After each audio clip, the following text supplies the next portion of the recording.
வணக்கம். நான் தாய் பெண்கள் ஒருங்கிணைப்பு இயக்கத்தின் ஒருங்கிணைப்பாளர் பாக்ஸர் கருணா என்ற கருணாநிதி பேசுகிறேன்.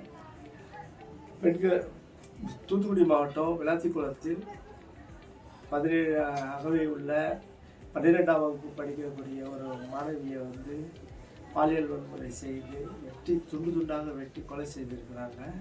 இது வன்மையாக கண்டிக்கக்கூடிய ஒரு நிகழ்வு. இது சாதாரணமாக இல்லை, இது இன்றைக்கி நேற்றுக்கு நடக்கலை, இது தொடர்ந்து நடந்துகிட்டு தான் இருக்குது.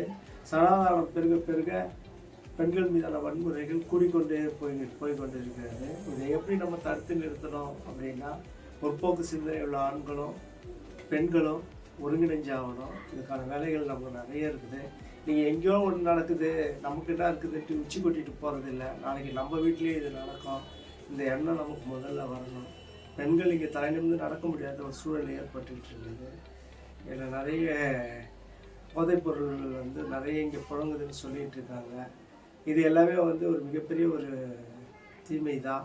இதை நம்ம ஒடுக்கியே தீரணும். சனாதானம் வளர வளர தான் இதுக்கான சிக்கல்.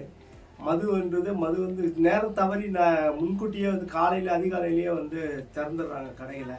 அதே மாதிரி இரவு 10 மணிக்கு மேலேயே கடைகள் திறந்து இருக்குது. இதனால் மது எப்போவுமே மக்கள்கிட்ட புழங்குற மாதிரியான ஒரு சூழல் உருவாகுது.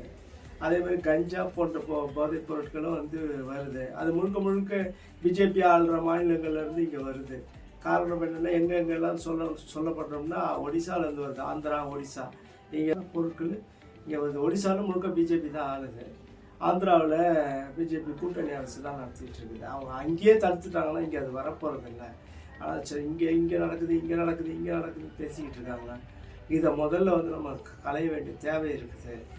இல்லை, மது கடையை ஒழிச்சுன்னு நம்ம முடிவு பண்ணுறோம். சரி, நியாயம்தான், மது ஒழிச்சு தான் ஆகணும். மது இல்லாத மது விலக்கை அமலில் கொண்டு வந்தால் தான் இது சரியாக இருக்குன்னு எல்லாரும் பேசுகிறோம். ஆனால் மது மட்டும் காரணம் இல்லை, எண்ணம் தான் காரணம். முதல் காரணமே எண்ணங்கள் தான். மது அதாவது அகம் புறம்ன்ற மாதிரி அகம் தூய்மையாக இருந்தால் இந்த சிக்கலே கிடையாது. மது குடிக்கிற எல்லோருமா பெண்கள் மீதான பாலியல் வன்முறை செய்கிறாங்க. அப்படி இல்லை, முதல்ல அதை சிந்திச்சுக்கணும். ராஜாஜி காலத்தில் மது இல்லை, அண்ணாதுரை காலத்தில் மது இல்லை அப்படின்னு சொல்கிறதெல்லாம் மிகப்பெரிய ஒரு பொய்யானது. ஏழைகள் குடிக்கல, அதாவது ஏழைகளுக்கு எளிதாக கிடைக்கல, அதுதான் தவிர மற்றபடி ஒன்றும் இல்லை. அன்றைக்கி கள்ளச்சாராயம் குடிச்சு இறந்துருக்காங்க. வார்னிஸ் குடிச்சு கண் தெரியாமலாம் போயிருக்குது. இதெல்லாம் நடந்து தான் இருக்குது. சரி, ராஜாஜி காலத்தில் மது இல்லையா அப்படின்னா உங்களுக்கு சான்று நிறைய இருக்குது. கண்ணதாசன்லாம் யார், கண்ணதாசன் ஒரு கோப்பையிலே குடியிருப்புன்னே பாடியிருக்காரு. அப்படின்னா அவர் குடிக்காமையா பாட்டு பாட்டார். அப்போ ராஜாஜி காலம் தானே அது. இது எல்லாமே பர்மிட் வாங்கிக்கணும், பணக்காரன் மட்டுமே குடிப்பான். அப்போ அந்த ஏழைகளுக்கான வாய்ப்புகள் இல்லாமல் போயிடும். அப்போ அதனால் ஏழைகள் மதுவுக்காக வேறு பகுதியில் வேறு மாதிரியான தேடல்களை தொடர்ந்து அதெல்லாம் சீக்கிரமாக உயிரிழப்பு ஏற்படுறதுக்கு அத்தனை வழிகளுமே அது நடக்கும். போதைப் பொருளை ஒழிச்சு தான் ஆகணும், அதில் மாற்று கருத்து எங்களுக்கு கிடையாது. ஆனால் பணக்காரன் குடிக்கணும், ஏழைகள் குடிக்கக்கூடாதுன்ற போது அங்கேயும் ஒரு வர்ணாசிரமம் உள்ள புகுந்த மாதிரி தான் ஆகிடுது.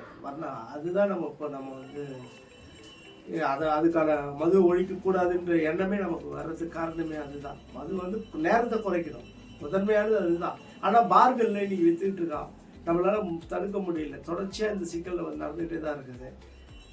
அதனால் நம்ம இதை ஒழிச்சியாக ஆகணும். பார்களை முதல்ல காவல்துறை கண்காணிக்கணும். அதை கண்காணிக்க தவறும்போது தான் பெரிய சிக்கல் நடந்துட்டு இருக்குது. இதையெல்லாம் நம்ம மாற்றியே ஆகணும். தமிழக அரசு இதில் ரொம்ப கவனிக்கணும்.